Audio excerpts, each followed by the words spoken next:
19 लाख लोग असम के जो रजिस्टर बना उससे बाहर हो गए, उसमें 14 लाख हिंदू थे। सबसे ज्यादा यदि इस कानून की मार कोई झेलेगा तो अध्यक्ष जी वो हिंदू झेलेंगे। जिसके पास अपना या अपने माता पिता का जन्म प्रमाण पत्र नहीं है वो इस तस्वीर को देख ले, क्योंकि कुछ दिनों में केंद्र सरकार हम सबको इस डिटेंशन सेंटर में बंद कर देगी। अब एक सर्वेयर है, इस दौर में मान लीजिए उसको कोरोना वायरस हो गया, वो तो हर घर जाएगा, दरवाजा खटखटाएगा हर घर का, हर घर में जाकर बीमारी छोड़कर आएगा। आपने तो पूरी योजना ऐसे बनाई है कि इस महामारी को बढ़ाया जाए। अध्यक्ष जी, पूरे देश में इस समय जो चर्चा चल रही है और जो आज इस सदन में भी चल रही है, यदि उसे सरल तरीके से मैं रखने का प्रयास करूं तो एक है पुराना एनपीआर 2010 का और एक है प्रस्तावित एनपीआर 2020 का। पुराने एनपीआर में जनता से मात्र 13 जानकारियां ली गई थी और एक नेशनल पॉपुलेशन रजिस्टर बनाया गया था। आज 2020 में जो प्रस्तावित एनपीआर है, जो केंद्र सरकार करना चाह रही है, उसमें जो जानकारियां जनता से मांगी जा रही हैं उसे 13 से बढ़ाकर 21 कर दिया है। 8 नई जानकारियां जनता से मांगी जा रही हैं, जिसमें सबसे खतरनाक जानकारी, सबसे मैं कहूं विवादित जानकारी, सबूत जो जनता से मांगा जा रहा है वो है आपके और आपके माता पिता का जन्म प्रमाण पत्र। यदि किसी व्यक्ति के पास अपना या अपने माता पिता का जन्म प्रमाण पत्र नहीं है तो वो एनपीआर में शामिल नहीं होगा। जो 8 नई जानकारियां मांगी जा रही हैं उसमें हर जानकारी पे विवाद है। हर जानकारी जो मांगी जा रही है उससे लेकर जनता के मन में एक भय है, एक डर है, एक शंका है, लेकिन सबसे ज्यादा शंका जिस विषय पर है वो है जन्म प्रमाण पत्र पर। आज हम एक ऐसे देश में रहते हैं जहां आज भी जब बच्चे पैदा होते हैं तो वो किसी अस्पताल में या किसी नर्सिंग होम में पैदा नहीं होते हैं कि उनका अस्पताल बर्थ सर्टिफिकेट यानी कि जन्म प्रमाण पत्र बनाकर दे दे। आज भी घरों में बच्चे पैदा होते हैं। आज भी जब हम भी अपने बड़े बुजुर्गों से पूछते हैं कि आपका जन्म कब हुआ था तो हमारी नानी दादी बताती हैं कि तेरे ताया जी का जन्म होली से 4 दिन पहले हुआ था, तेरे दादाजी का जन्म दिवाली के 2 दिन बाद हुआ था, एक भूकंप आया था बड़े साल पहले, भूकंप से 1 हफ्ता पहले तेरे चाचा का जन्म हुआ था। आज भी यह बताया जाता है। यहां तक कि मुझे तो मेरा डेट ऑफ बर्थ मालूम है अध्यक्ष जी, लेकिन जब मैं भी छोटा था अपनी नानी दादी से पूछा करता था कि मेरा जन्म कब हुआ था तो वो बताती थी कि मेरा जन्म भाई दूज के दिन हुआ था।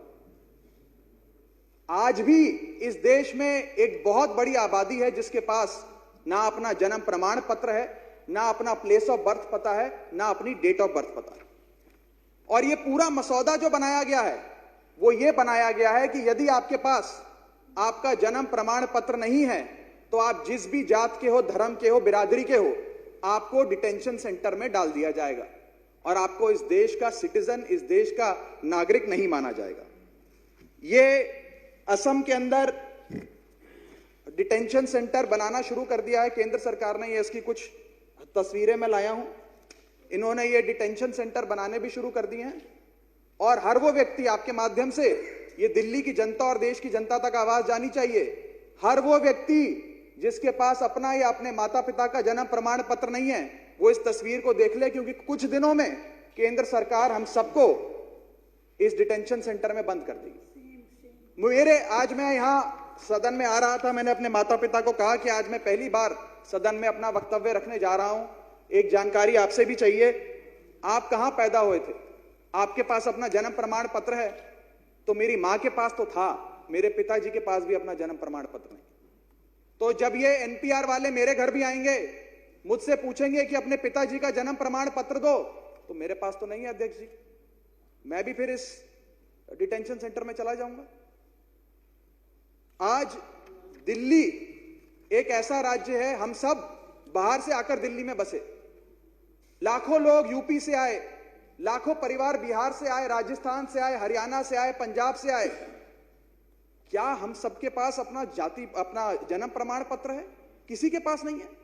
हम सबको यहां से निकाल दिया जाएगा, हम सबको डिटेंशन सेंटर में बंद कर दिया जाएगा और एक भ्रम फैलाया जा रहा है कि ये एक समुदाय के पक्ष में और एक समुदाय के खिलाफ है। कहा जा रहा है इससे हिंदुओं को डरने की जरूरत नहीं है, हिंदुओं को इस कानून से कुछ लेना देना नहीं है, उन पर किसी प्रकार का कोई परेशानी नहीं होने जा रही है। ये सबसे ज्यादा तो हिंदुओं को ही परेशान करेगा कानून। अध्यक्ष जी, 19 लाख लोग असम के जो रजिस्टर बना उससे बाहर हो गए, उसमें 14 लाख हिंदू थे। सबसे ज्यादा यदि इस कानून की मार कोई झेलेगा तो अध्यक्ष जी वो हिंदू झेलेंगे, ये सच्चाई है। अमीर आदमी तो फिर कहीं ना कहीं से अपना जन्म प्रमाण पत्र कहीं पैसे देके बनवा ले, फर्ज करिए, लेकिन गरीब आदमी कहां से बनवाएगा अध्यक्ष जी? गरीब आदमी तो इस पूरे ढांचे के तहत 100% डिटेंशन सेंटर में जाने की तैयारी कर रहा है।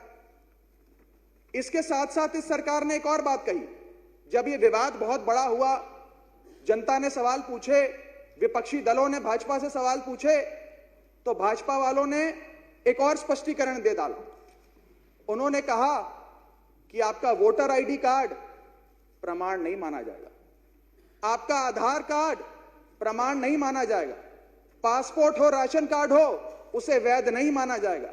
जब तक आपके पास आपका और अपने माता पिता का जन्म प्रमाण पत्र नहीं है, तब तक आप एनपीआर में नहीं आओगे। और अगर एनपीआर में नहीं आओगे तो क्या होगा? जैसे जब ये लोग मेरे घर आएंगे, मेरे पिताजी का तो जन्म प्रमाण पत्र मेरे पास नहीं है, तो मेरे नाम के सामने उस रजिस्टर में बड़े बड़े अक्षरों में डी लिख दिया जाएगा। डी यानी कि डाउटफुल, यानी कि मैं संदेह के घेरे में हूं और मैं इस देश का नागरिक नहीं हूं। यह सबके सामने, एक रिपोर्ट के अनुसार इस देश के 90% आबादी के नाम के सामने ये लोग डी लिखने जा रहे हैं। और यदि यह कानून इतना अच्छा होता अध्यक्ष जी, यदि यह कानून वास्तव में जनता के हक का कानून होता, इससे जनता का फायदा होता, तो भाजपा के सहयोगी दल जो हैं, कम से कम वो तो अपने अपने राज्यों में इस कानून को लागू करते। आज इनके सहयोगी दल, इनके घटक दल बिहार में सरकार चला रहे हैं, जेडीयू और भाजपा का गठबंधन की सरकार चल रही है बिहार में। मैं आज आप सबको यह जानकारी भी देना चाहूंगा कि 25 फरवरी, आज से कुछ ही दिन पहले, बिहार विधानसभा में एनपीआर के खिलाफ प्रस्ताव पारित हुआ। यह तो आश्चर्य की बात है, लेकिन उससे ज्यादा आश्चर्य की बात यह है कि यह जो प्रस्ताव पारित किया गया बिहार विधानसभा में, वो सर्वसम्मति से पारित करा गया, यूनानिमस रेजोल्यूशन था। यानी कि सदन में उस समय भाजपा के विधायक भी बैठे थे, जेडीयू के विधायक भी बैठे थे, सबने एनपीआर के खिलाफ अपना मतदान करके सर्वसम्मति से इसे पारित किया। अध्यक्ष जी, अगर इतना अच्छा होता तो आप लोग वहां पर लागू करके दिखाओ पहले। उसके बाद इनका एक और साथी दल, सहयोगी दल, घटक दल, सबसे पुराना इनका साथी शिरोमणि अकाली दल। शिरोमणि अकाली दल ने ना केवल इस अपने विधानसभा में इस प्रस्ताव के खिलाफ अपना मतदान किया, बल्कि शिरोमणि अकाली दल के अध्यक्ष ने एक बयान दिया और कहा कि मैं ये नहीं कह रहा कि एनपीआर पर पुनर्विचार होना चाहिए, बल्कि मैं ये कह रहा हूं कि एनपीआर और एनआरसी जैसे कानून खारिज कर देने चाहिए। आप अपने सहयोगियों को तो मना नहीं सके, आप अपने उन राज्यों के लोग जहां पर आपकी सरकारें हैं, उनकी तो आशंकाएं दूर नहीं कर सके। और अभी एक नया इनका साथी दल, सहयोगी दल बना है आजकल, उसके साथ काफी ये लोग घूमते हैं, तमिलनाडु का AIADMK। वहां के मुख्यमंत्री ने लिखित में निर्देश जारी कर दिए हैं और उस निर्देश में लिखा है कि मैंने केंद्र सरकार से एनपीआर लागू करने के संदर्भ में कई सवाल पूछे थे। मेरे प्रदेश की जनता के मन में बहुत डर है, कई सारे सवाल हैं, उन सवालों के जवाब मांगे थे माननीय प्रधानमंत्री, गृह मंत्री जी से। मुझे उन सवालों का कोई जवाब नहीं आया और जवाब ना आने की स्थिति में मैं इस एनपीआर की पूरी एक्सरसाइज पर रोक लगा रहा हूं। आपके अपने सहयोगियों ने इस एक्सरसाइज पर रोक लगा दी। और अध्यक्ष जी, ये कानून ऐसा है जिससे किसी का फायदा नहीं, लेकिन नुकसान बहुत होने जा रहा है। मैंने मोटे मोटे तौर पे आपके सामने प्रशासनिक हो या जन विरोधी जो इस कानून की मूलभूत आत्मा है उसकी बात आपके समक्ष रखी, लेकिन इसके साथ साथ आज देश जो है हमारा वो एक ऐसे दौर से गुजर रहा है, आर्थिक मंदी हमारे देश में है, बेरोजगारी 40 साल में सबसे अधिक बेरोजगारी यदि किसी सरकार के कार्यकाल में रही तो इस सरकार के कार्यकाल में रही। और उसी के साथ साथ हम एक ऐसी स्वास्थ्य आपातकाल, एक हेल्थ इमरजेंसी के दौर से गुजर रहे हैं जहां पूरे विश्व में कोरोना वायरस फैल रहा है। दिल्ली में कल हमारी सरकार ने इसे एक महामारी, एक एपिडेमिक का एक लेबल देकर उसकी घोषणा करी। एक ऐसे दौर में जहां आईपीएल मैचेस रद्द हो रहे हैं, जहां सिनेमा थिएटर्स लोग बंद कर रहे हैं, जहां सारे सम्मेलन रद्द हो रहे हैं, वहां पर आप एक ऐसी एक्सरसाइज शुरू कर रहे हो जहां पर एनपीआर के माध्यम से सर्वेयर घर घर जाएगा। मान लीजिए उस सर्वेयर को कोरोना वायरस हो गया, इन्फेक्ट हो गया वो, तो वो हर घर जाकर बीमारी देता जाएगा। अब एक सर्वेयर है इस दौर में, मान लीजिए उसको कोरोना वायरस हो गया, वो तो हर घर जाएगा, दरवाजा खटखटाएगा हर घर का, हर घर में जाकर बीमारी छोड़कर आएगा।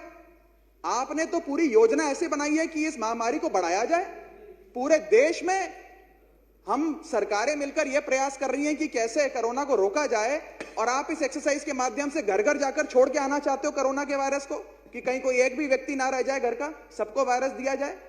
तो कम से कम ये जो 1 अप्रैल से आप ये जो बात कर रहे हैं इसको तो बिल्कुल ही भूल जाइए, और ये जो पूरी व्यवस्था आपने बनाई है, पूरा एक ढांचा तैयार करा है एनआरसी का, एनपीआर का, उस पर पुनर्विचार करिए। और जैसा कि माननीय मंत्री जी का प्रस्ताव आया कि 2010 में जो आपने किया था, जो 2010 वाली सरकार ने किया था, अगर वैसा करो तो फिर उस पर संवाद भी हो सकता है, बात भी हो सकती है, उसको किया भी जा सकता है। लेकिन अगर आप जो प्रस्तावित एनपीआर लेकर आ रहे हैं जिसमें घूम फिरकर जन्म प्रमाण पत्र पर बात आकर अटकती है, उस हिसाब से तो आप पूरी तैयारी कर रहे हैं कि 90% आबादी हमारी दिल्ली की भी और हमारे देश की भी डिटेंशन सेंटर में चली जाएगी। तो हम पूरी तरीके से माननीय मंत्री जी के इस प्रस्ताव का समर्थन करते हैं।